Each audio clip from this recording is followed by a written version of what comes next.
Welcome to the Inside Knowledge podcast for people with IBS. I'm Anna Mapson. This is episode 111. Welcome to the podcast. Today I'm going to explain a bit about what I call my Gut Reset Cogs Model. It is the basis for how I work with my clients when I'm helping people who have IBS or SIBO understand their symptoms, work out what their particular triggers are, and try and create a plan for them. I use this kind of model to see where to focus our efforts, like where we need to spend the most time and headspace to try and make the biggest amount of changes with the least amount of effort. As well as being the basis for how I work with my clients, I'm also in the process of releasing my book. It is out this week. I will post a link in the show notes as soon as it's ready. Now, the book is also called Inside Knowledge for People with IBS, but I've added on and SIBO because I wanted people who have SIBO to know that I cover a lot about SIBO in the book. It's not just about people who've got IBS, basically, but I cover exactly how IBS and SIBO kind of interlink and how they work together. So what I thought I'd do in this episode is spend a few minutes just explaining what the COGS model is and like how it fits together, then go through each one of the four main COGS and then kind of wrap up. So that's what this episode is going to be about. I'm going to do another little bonus episode, probably over the weekend, just explaining a bit more about how I wrote the book and like some background to it and kind of more information about the writing process in case you are interested in that. This episode is more practical and hopefully we'll have some things in there which you can take into practice. I really want this podcast, like with the book, to be full of things that are actionable, that you, if you can't afford to work with a practitioner, you don't have your own nutritionist, that you can start to learn a bit more about your own gut health and about your own kind of stressors and triggers for the digestion and start to understand a bit more about how digestion works. So then you can try and put these tips into practice. And try to start making some progress with your own digestive issues. So the way the model that I've put together works is that it's like cogs in a machine. So obviously, like the human body is not made up of little metal cogs, but we do have lots of different body systems that all interlink and work with each other. And when you start to apply pressure on one of these body systems, sometimes it can have really transformative effects on the rest of the way our physiology works. Part of the reason for this is for highlighting that you need to think more broadly normally than just about food. What I find with some people who have IBS or SIBO is that they're so hyperfixated on what to eat and is this food the cause of my digestive issues, that they kind of forget about needing to sleep well, needing to do some exercise, needing to manage our stress levels, needing to drink water. Like all of these things also massively impact on our health and on our digestion. And we need to think a bit more broadly about what the body is that the digestion is cased within. Like what other impacts have we got, like on our immune system, for example, on our brain health because of the gut-brain connection. So everything is completely interlinked. We can't just focus on one element, and doing little bits, and some of them are teeny tiny steps, might just turn the cogs of the wheel a little bit so that you start to get some progress. And sometimes that is what I have to do when I'm working with people individually, is trying to work out what is the sort of path of least resistance, what is the amount of change that we can get with the least amount of effort, because most people who come to start working with me are exhausted, nutritionally depleted often because of severe food restriction, and just really fed up. Like we don't have a lot of energy to like put into a big project. So we have to work slowly and we have to do small changes. And this is where the small changes can make the biggest difference, is when you're looking at the whole body all together. So let's have a little look at all of these different cogs. 4 cogs that I focus on that we're going to turn in this machine are eating, diet, gut health, and lifestyle. So I'll go into each one of those in a bit more detail.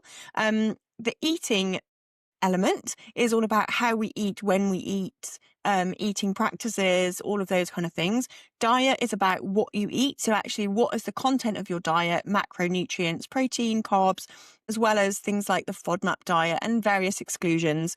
Then gut health is all about the microbes. How do you encourage the right ones? How do you even know which ones are in there and where we should get that information from? And a bit about the gut-brain connection. And then also lifestyle as well, which is about stress, sleep, and exercise. So those are like my 4 big areas where we could focus. You can probably cut it up in lots of different ways, and various practitioners have their own methods. But these are the ways I like to try and take a lens to look at gut health. So let's go through each of those in a little bit more detail, and I will explain a bit more about how they all work. With the first one, eating, this is really working on the goal to have 3 good meals a day, to be eating in a calm state so that your body is ready to receive the food, that you are spacing out the meals correctly for your body and your physiology and your health goals. And so ideally, we want to have, like in the podcast I did in episode 106, which was all about how to eat 3 meals a day. Like a lot of that is focused around this element, around meal spacing and like how to try and get enough energy in, but also space out your nutrition so that you're not overwhelming your digestion. I spoke to somebody this week who had slow stomach emptying, and I wonder whether part of that picture of that person was because they just were really under eating. And from what they were telling me is that they sounded a lot like their body was slowing down. They weren't really processing their food enough because their body wasn't getting enough nutrition, and it's just desperate to hang on to the nutrients that are coming in. So you get slower stomach emptying. Now, other things we want to focus on is whether you are snacking all day. Like, are you constantly someone who's nibbling, feeling often quite nervous and sick, and that's why you like to kind of nibble and feel better when there's something in your gut? That can be for physiological reasons, like stomach acid issues, but also can really relate to that mental health, kind of overly worrying and feeling kind of on edge and that you can't really stomach a big meal. So the eating practices element, it links into and it kind of influences the types of microbes that are in the gut, because some bacterial overgrowth in the small intestine, which is what we call SIBO, is kind of encouraged when you are constantly nibbling and chewing. And if you're eating all the time, you don't have much time for that migrating motor complex, which is the cleaning mechanism that sweeps through your small intestine. There's not enough time for that to happen. And so then you can kind of be left with this overgrowth of microbes because you haven't had the process cleaned properly. So that's how eating can influence your gut health. The eating timing of eating and like how you're eating can also influence your digestive symptoms, because if you're eating really quickly and you're not chewing your food particularly well, that can leave you with large undigested lumps in the small intestine and the stomach that your digestive juices have to work much harder on. So your body's trying to break this down, and that can really then lead to more bloating, pain and uncomfortable sensations as that kind of partially digested food that hasn't been chewed up properly is going through the gut. And it can also be shown in your poo as well. Sometimes you have large lumps of undigested food, maybe because you're eating too quick, you're not chewing properly, you're not kind of engaging the first line of your digestion. So that's how we want to, normalize, get that really good eating practices. That's the first sort of module in my COGS model that I've been through. And I don't do these in any order, by the way. It depends really on you and the person and what you need. But just that's the first one I've gone through today. The second element is all about diet. So this tends to be where people's mind go, first of all, when they are not feeling good in their digestion, is to think about what they're eating. Now, the aim with this is to get people eating the right amount of protein for their body size, the right amount of protein for their body goals as well, and their health goals. So, for example, if you are underweight, you need to eat a lot of protein in order to build muscle mass, to try and get stronger and put on some weight, but kind of healthy weights as well. You don't just want to necessarily eat loads and loads of high fat foods, because not only will that upset your digestion, but it's generally not going to build as much muscle mass as if you were eating some protein. So that's one thing. We want to make sure you're getting a good balance of carbohydrates, fats and proteins. Also with diet, we're looking at what exclusion diets, if any, would be appropriate for you. Should you be going on the low FODMAP diet? If so, obviously I help people to do that. And I've got lots of podcast episodes about the FODMAP diet as well. Episode 17 and 18 explaining the basics, as well as 97, which is really talking about all the latest updates and how you can understand all the changes that have happened in the FODMAP diet over the last year. But also what I'm interested in this part of my diet analysis is looking at your fibre intake and the types of fibre. So listen to episode 95, which is all about how to eat more fibre, but really focusing on not just how many fruit and veg you're getting. So yes, 5 a day is an absolute minimum. I'd like you to be eating 3 vegetables, 2 pieces of fruit, but what kinds of fruit? Is it the right type of fibre for the type of symptoms that you have? So that's really where we're focusing when we're looking at your diet. Diet does tend to then influence the lifestyle cog because that gives you energy. And so depending on how much energy you've got, it may affect how well you sleep. It may affect how much energy you've got to exercise. It will definitely affect your gut health because the food that you eat impacts on the gut microbes that are available in the large intestine. And it also can impact on your eating schedule because if you're not eating enough protein, if you're not eating enough energy, then you're going to want to be eating more often. So that's how diet kind of links back to all the other cogs. So the third cog that I wanted to focus on is gut health. And in this, there's 2 parts to it, really. One is, what are the different microbes in your gut and how do they get there? What do you understand about where these have come from and how to grow the good ones? What are the bad ones doing? How can we crowd them out? So there's a little bit of understanding, again, how the fibre that we eat is influencing the good bacteria. But also in this, there's a really strong focus for me on gut-brain connection. So how your emotions and your thoughts about your digestion are influencing how your digestion works. And I don't mean at all by this that it is all in your head. What I do mean is that the thoughts and the kind of fears, the worries that you have about what to eat or how this food reintroduction is going to go can definitely impact on how your digestion works. This happens through the fight or flight or freeze response, that you start to become worried, you start to become a bit preoccupied by it, and then you start to become hypervigilant about the changes. Is it happening now? Am I noticing a change? Am I feeling a bit bloated? Is that a gurgle? Is that a bubble? And then escalates. And then that fear stops your digestion working as well. So it very much links back to like physical chemical changes in your body that make it harder to digest when you're not feeling good. We also know that for people who have IBS, there is a really strong link to also having conditions such as generalized anxiety disorder, maybe low mood. There is potentially a higher risk of having IBS or functional gut health conditions if you've had traumatic experiences in the past. So there's a huge link that is very clear in most of the research that trauma, emotions that we just generally we want to hide away from, like feeling very anxious, feeling sad, can physically and chemically change the gut.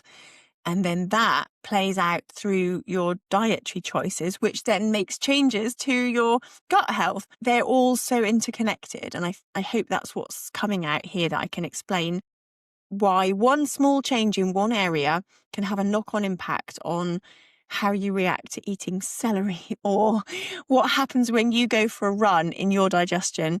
Is it based on your gut microbes? They're all so interconnected. Then if you want to hear a little bit more about the gut health element, you can listen to episode 100, where I gave some of my most common gut health advice, and also episode 96, where I talked a bit more about non-food related gut health tips. So that might be really helpful to go back and have a listen to those. Now, the lifestyle cog, the last one I want to cover today, that's about exercise, sleep, and deep breathing, things that we can do to support that gut-brain connection. So lifestyle changes could be varied based on like where you are and what's your problem at the moment. But I really focus on the things that you can do that don't necessarily feel gut health related, but have a big impact. It might be going out for a walk every day for half an hour. One of my clients today said they thought this had really been a massive impact on their digestion, and they didn't think it would be. And they were a bit like, well, okay, I'll do it, but I'm not really convinced it's going to help. But they found it released a bit of gas. They were getting better sleep from a movement every day. They were also feeling happier from just getting outside and looking at the trees and the grass rather than just looking at your own walls all the time. These things do not necessarily seem that transformational, but each small little tiny change can just push the cogs in a positive direction. And once you start to get things moving, it can really snowball and starts to move a lot quicker. And at the beginning, it can feel like quite slow progress.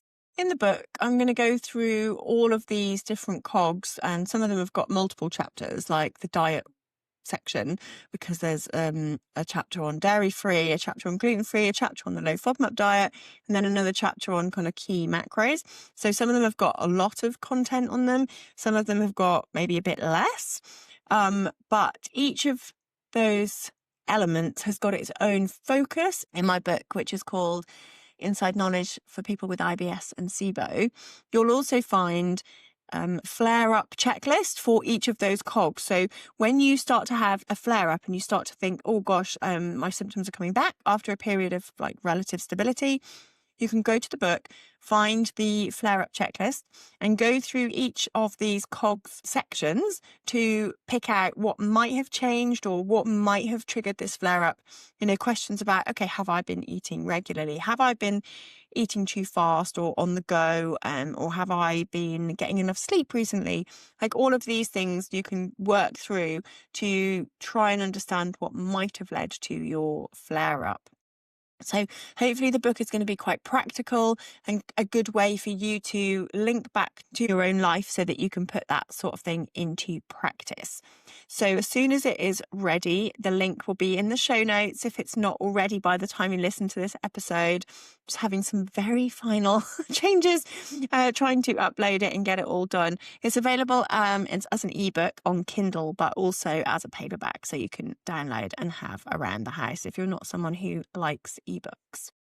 Okay, that is it for this week. I'm really excited to release the book, and I hope that you will download it wherever you are. You can get it on Amazon, that you will be able to find something in it to really help your symptoms. So I will leave this episode there for this week. Thank you so much for listening to this episode of the Inside Knowledge podcast. Better digestion for everyone.